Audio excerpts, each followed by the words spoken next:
Welcome back to Nightmares Unleashed, produced by Ted Heavner and Delaney Sutton.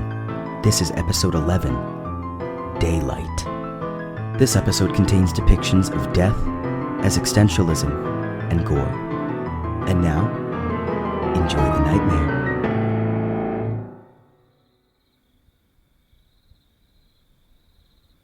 If I asked you if you'd ever been to the park in daylight, you would probably look at me strangely. Why, of course, he would say. Who hasn't? The rustling of evergreen trees as they dance in the light breeze. The creaking swing that, despite many straying far away from it due to its neighbour the wasp's nest, never stops swaying. A field with the most resilient grass around, fighting bulls and angry toddlers in forgotten blankets. Glowing suns with blue skies holding wispy clouds that race across. Now, if I asked you if you've ever been to the park at night, you may take a minute. What counts as night, you would ponder? Does it count if I only watched from afar? The night can look very different in summer and winter. It can be dark, or silent, or hold mysterious yelps that remind you to keep a close eye on the news in the morning. The truth of the matter is, you could visit a park every night for the rest of your life and still not experience the full extent of the park at the end of your road. But perhaps you may come to understand the real meaning a park is built, if you're lucky. Look to the left, now to the right.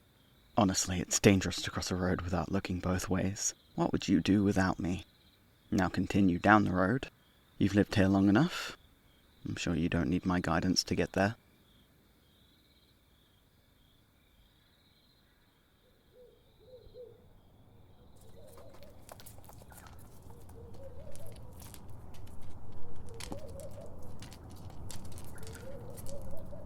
You want to leave the burrow during the day? With all those people around. You do it all the time. Yes, well, I'm covered in spikes. From what I've heard, the moth and the fox leave then as well. Neither of them are covered in spikes, and a creature as colorful as the fox is bound to be spotted by the humans. That fox lost its mind a long time ago. I believe hyenas had more sense. What's a hyena? Something you should count your lucky stars you'll never have to bump into. I'm sorry, but I'm putting my claws down on this one. You're still just a cub, and it's hardly safe out there in the night with those mechanical dinosaurs and poison pellets. Maybe by this time next year you'll be adjusted enough to see the sunrise. How does that sound? A whole year? Sooner if you can find your way back on your own. But... That's not an invitation to rush this. Things like this improve with time and time alone. Don't get caught up wishing years away. It'll only bring sorrow. I won't. I'm glad. Now, if you'll excuse me, my darling badger, I have some errands to run. I'll be where I always am. I shall be back soon. It was a rather ironic sight to see, as I'm sure you could imagine. A very large badger cub sharing its life with a smaller and slightly puffier than usual hedgehog. The burrow they speak of, at points, join with the homes of the fox, and strangely enough, the moth and the owl. Though, nobody enters the owl's domain in fear of the bizarre artwork and long head-spinning passageways. Follow the burrow to its deepest home, and that's where you shall find the badger and the hedgehog. A cozy fit, with crumbling walls dug by stubborn, withering claws. In all honesty, the hedgehog wasn't sure it would be around to see the day the cub matured. It had been nice to nurture the badger no bigger than a human hand all those months ago. The growing was predictable, of course, much like the curious mind and the adopted stubbornness. But as much as curiosity killed the cat, cats were no enemy to any kind of badger. And so the hedgehog continued to push stubbornness like the ever-growing weight on its chest depended on it.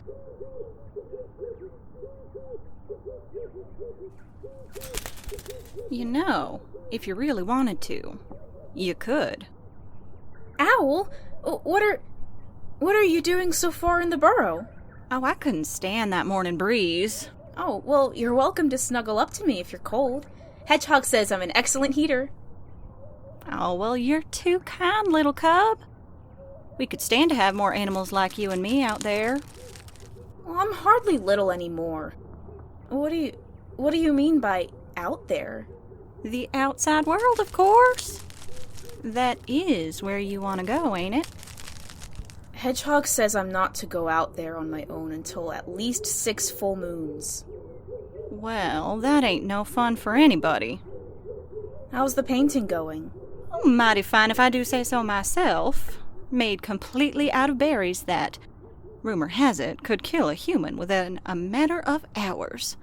But for an owl like me, tastes just like candy. Humans can die? Of course. All things die in the end, my cub. Even we do. A lot of generation of our kind keel over before a human even flies the nest, if you catch my drift. That's horrible. That's just how it goes. But gotta live it while it lasts, don't you?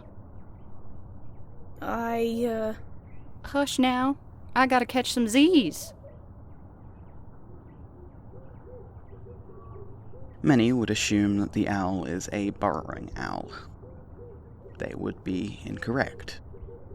It is in fact a barn owl. The light brown sort that could get lost in hay without a thought. I suppose I should say light brown in nature, but the owl is almost always dyed from its so-called paint. And with the owl nestled so close, the badger is soon to have a bird-shaped pink tint to match. But you see, the cub is not so snug, with thoughts new and old circling around its head like the merry-go-rounds soon to be occupied by kids in the distance. It's difficult to rest. There's only so much closing your eyes can do for you. I'm sure you know the feeling well. No matter how much sleep cried and called and coaxed, it was futile. The badger was set on letting its mind wander. Learning new things had always been an adventure. How long had it been since the hedgehog had waddled its way to the surface? With the owl around, it felt like a lifetime already. What counted as a lifetime to a badger? Was it any different to the lifetime of, say, a fox, or a moth, or a hedgehog? That was a frightening thought. The badger froze up at that part faster than a deer in headlights. The hedgehog had never mentioned death before. It was awkward to separate the owl's facts and fiction. It had a nasty habit of lying and an even crueler sense of humour. Perhaps this was just another tale the bird had made up, like its own attempt at a bedtime story. After all, they were meant to be sleeping. And if it wasn't? Colder than a statue struck by Medusa, the badger lay in the drying mud. Soil had never felt so irritating, dusty and crumbling like never before. It was supposed to be compressed down here. Or was that just a lie the hedgehog had told? The cub was too young for this. All these thoughts, fears, hollowness. Would it die tomorrow? It had never seen death. There was no reference, no path home. Would it hurt? Was death when the squishier food started to decay? A horrible smell, a broken shell, a lack of use. Badger had yet to be given a use, so does that make it dead already? Is this what death felt like? No. If it was already dead, the hedgehog would have taught the cub about it. The hedgehog spoke of life, green trees and beating hearts, sweet scents and clean paws. It was not dead. Yet, at least. But there was no telling what could happen to the hedgehog while it was so far out of sight. Fine. It was decided. The badger would have to break a rule. For the hedgehog's sake. It was dangerous to be out there alone, no matter how many spikes you have. Besides, if it really squinted, the claws on each paw could make good spikes.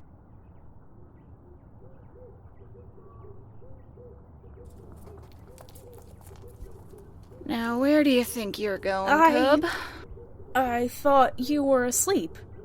Well, I was, but I'm a light sleeper, and you ain't exactly stealthy. Sorry.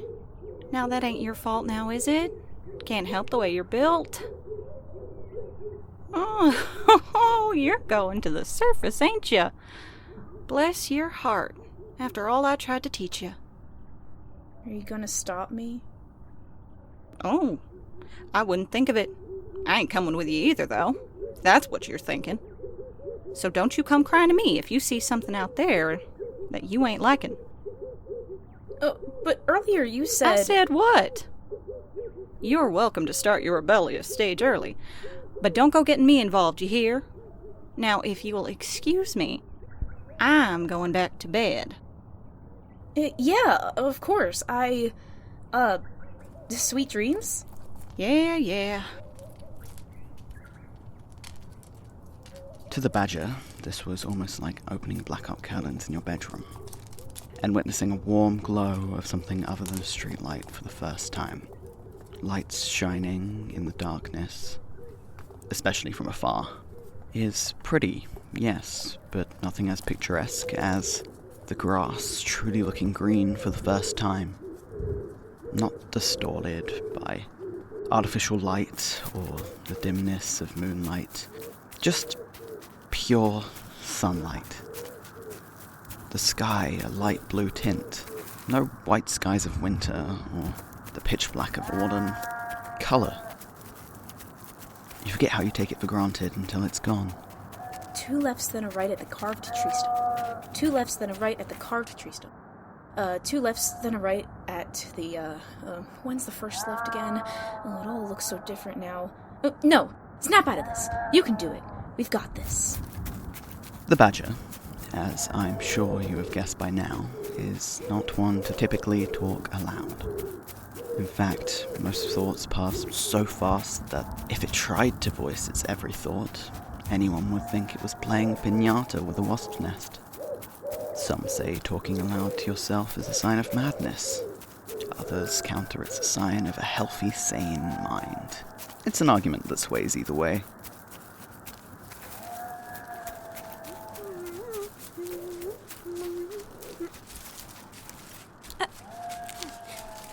You're aware it's day, yes? I know. Good! Felt the need to give the old legs a stretch before bed, did we? Smart. If I'd have known to take you with me, that is. Safety in numbers, you know the drill. So how are we, Hedgehog? Where might that parental figure of yours be? Ahead. I'm catching up now. Is it quite aware you're catching up? I find awareness a rather useful tool myself. Hedgehog, went ahead to look for danger? You're an awful liar. Good for me, bad for you. Could I coax you into traveling back to the burrow with me? Terribly boring on my own, you see, and I've already disabled all the electrical traps around, so I have nothing to do other than sleep, which is, of course, good for the soul. Could I convince you to travel this way with me? You're also very welcome to attempt to your heart's desire. Well... Never mind. I made up my mind. Catch up, young one. We've got a quest to finish.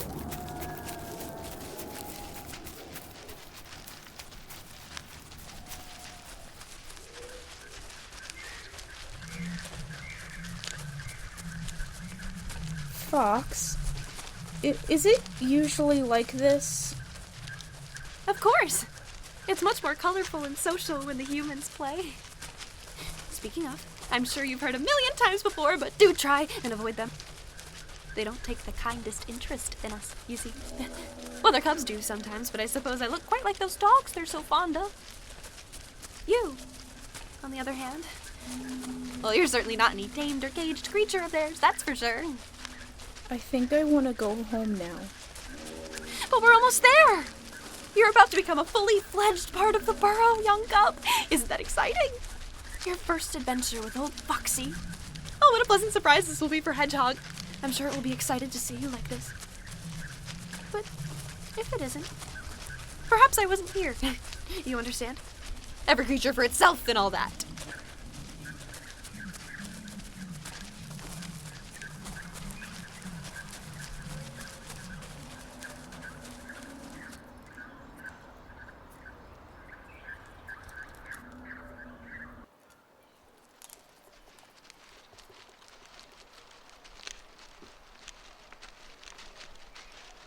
Badger, you scared me. Honestly, what are you doing so far from the burrow? I thought I told you it was dangerous.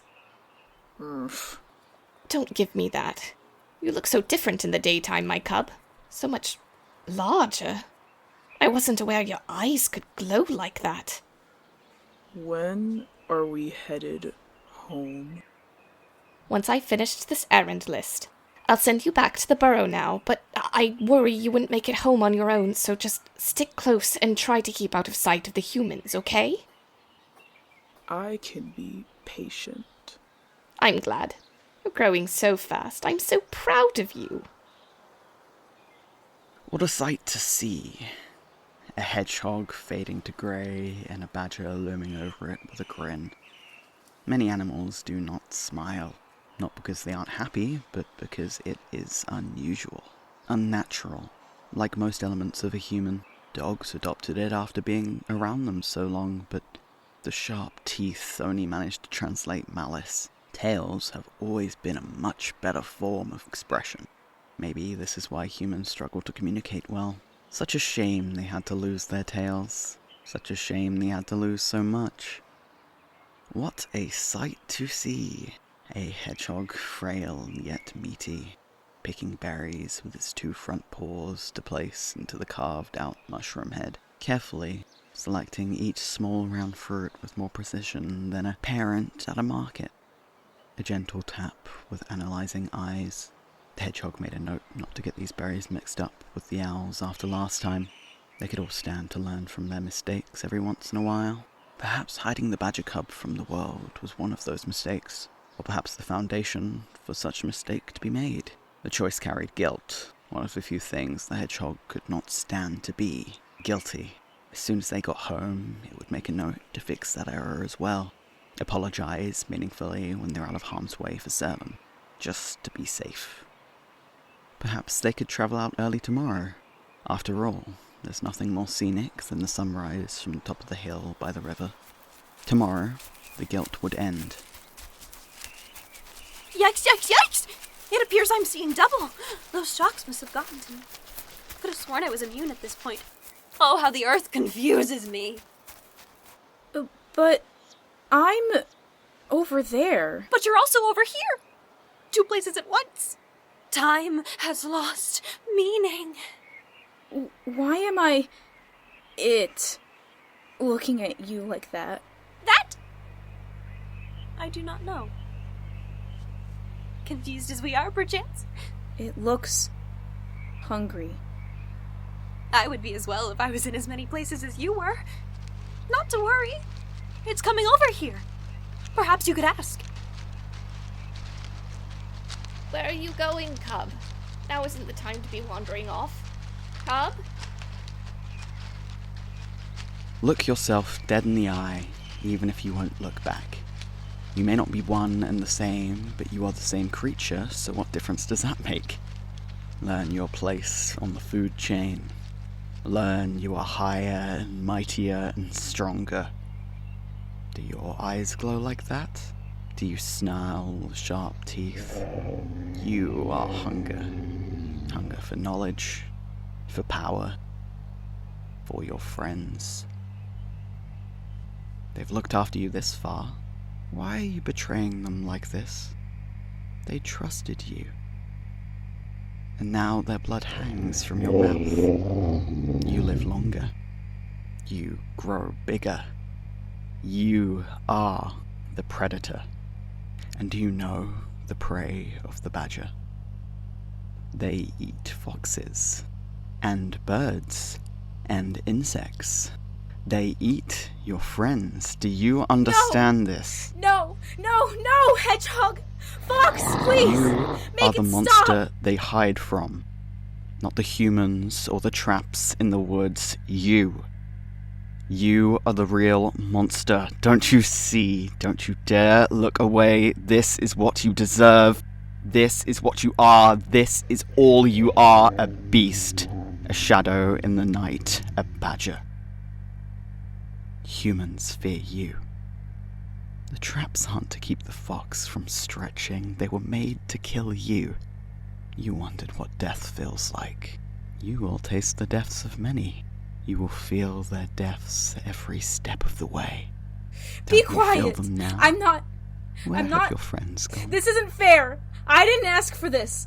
I don't want to be like this! I want to change! You stand face to face with a badger, and a badger alone. The only thing you should fear is yourself. Look around at what you're capable of. The owl's painting looked less horrific. This is a murder scene. A murder scene of the people who raised you. And all you did was watch. Red-tinted teeth in the sunlight. If it were dark, you could have pretended it was water or juice. But you're standing in the day now. No shadow to hide your sins or bury your problems. This is what morning truly is. Bask in glory and pride at your meal, but don't turn away from me. You don't deserve to. This is all you ever were. All you will ever be. I was good! I am good! You are a murderer. No, stop! A monster. Please, I'm not! A beast. A shadow in the night. A badger. I said stop!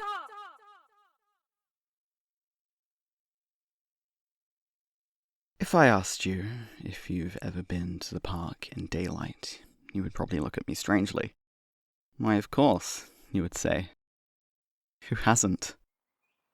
The rustling of evergreen trees as they cower in fear, the creaking swings that screams to its neighbour, the wasp's nest, never stops trying to break free. A field with the most resilient grass around, feeding on blood and bones and fur. Glowing suns with blue skies holding secrets of a guilty conscience.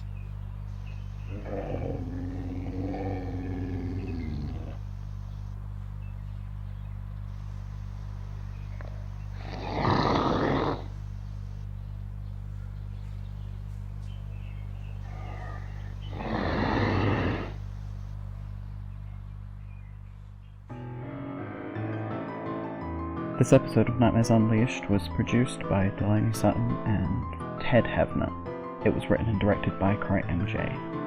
It featured the voices of Eilidh Nicholson, Charlie Jurta, Elizabeth Allen and Sophia, with cover art and editing by MJ, and transcript by August C.